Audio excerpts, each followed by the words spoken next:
everybody, Charlie Stevens here. Thank you so much for tuning in to another guitar lesson.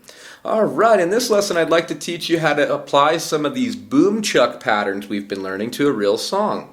And the song I'd like to do first is Will the Circle Be Unbroken? Now we had learned the melody to this tune a while back on this channel, so please check that out if you're interested in learning how to play the melody, but we hadn't learned the chords, so now we'll know the chords too. We'll be able to play the whole song. Okay? Great song. The Carter family has a very famous older recording of it. The Nitty Gritty Dirt Band has a more recent, very famous recording of it. And it's just kind of a standard. Oftentimes it'll be the last song people sing of the night if they get together at a local bluegrass jam. And this is a common one that you might hear, so it's good to know. So the chords are G, C, and D. We're in the key of G. And we have the 1-4-5 chord, the G, the C, and the D. So we could just kind of strum however we want.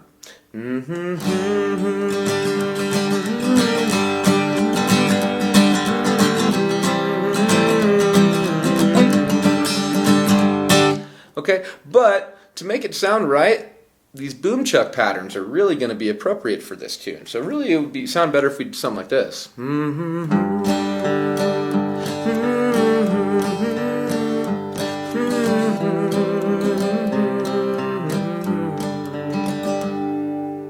Okay, it's making a few ornaments in there. We'll keep it really simple today while we learn how to do this.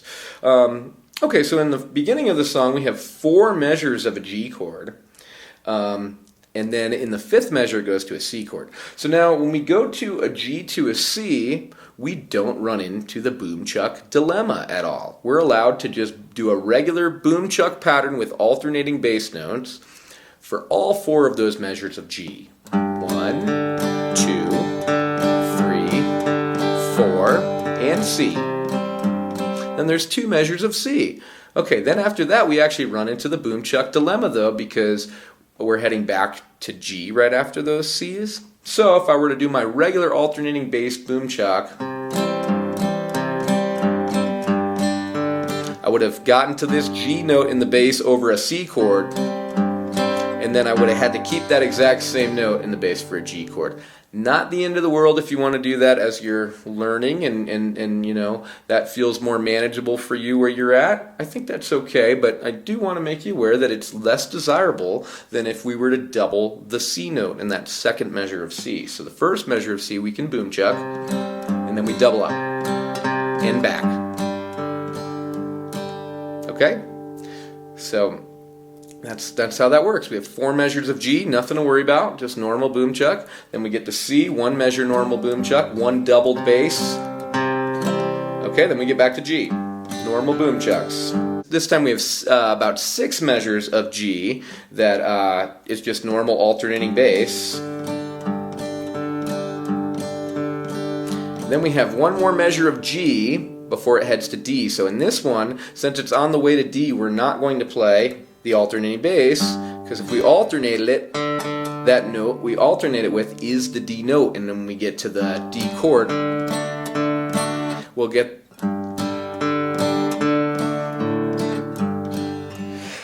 there a little bit early. Again, not the end of the world. If you're brand new to this and everything I'm saying sounds overwhelming and you just want to double and do the same thing for each chord, I can't blame you for that. That's a reasonable strategy for as you're beginning, but as you're getting more and more advanced, these are things that you're going to want to think about, okay? So the way we have it written out here, we're going to double up that G note in the 13th measure.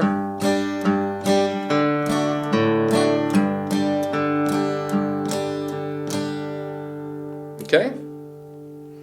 And that's it. So this is very similar. If you watched the lesson on the boom chuck dilemma, we already explored all of these situations. When C goes back to G, or just to G in general, we need to worry about this and possibly correct it by doubling the root of the C chord.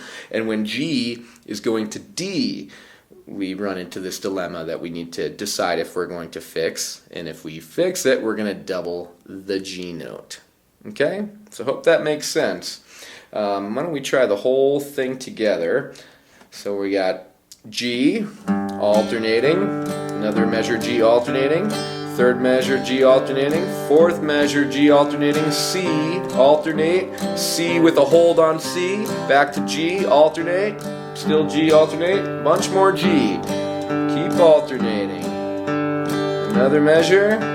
One more measure. Okay, now we double G. G, G, D. Alternate on D, back to G. We can go back to alternating when we get here. Okay? Hopefully that makes sense. Let's try playing through the whole thing together. 1, 2, 3, 4.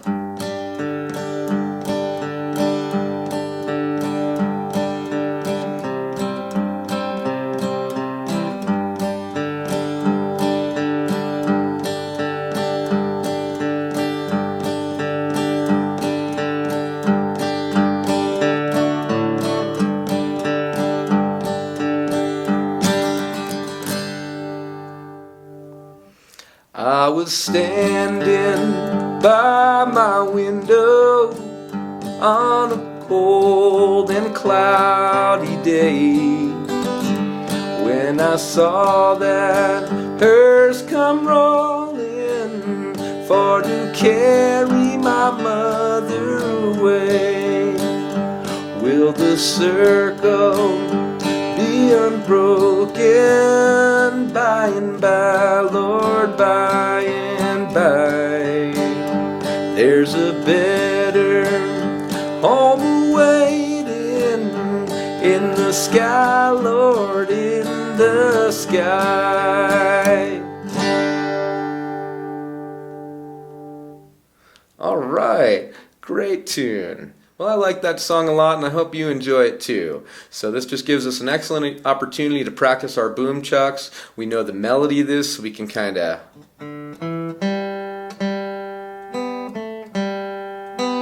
have a little fun picking out the melody. We can play the boom chuck patterns. You can just strum the regular chords however you'd like as well. But I do recommend these boom chuck patterns for this song. It really helps us get the correct stylistic sound that we're looking for. Okay, well, thank you so much for tuning into this lesson. I really hope that you're enjoying this course. If you are, please consider subscribing to this channel, and I will see you in the future for a lot more guitar lessons. Thanks again.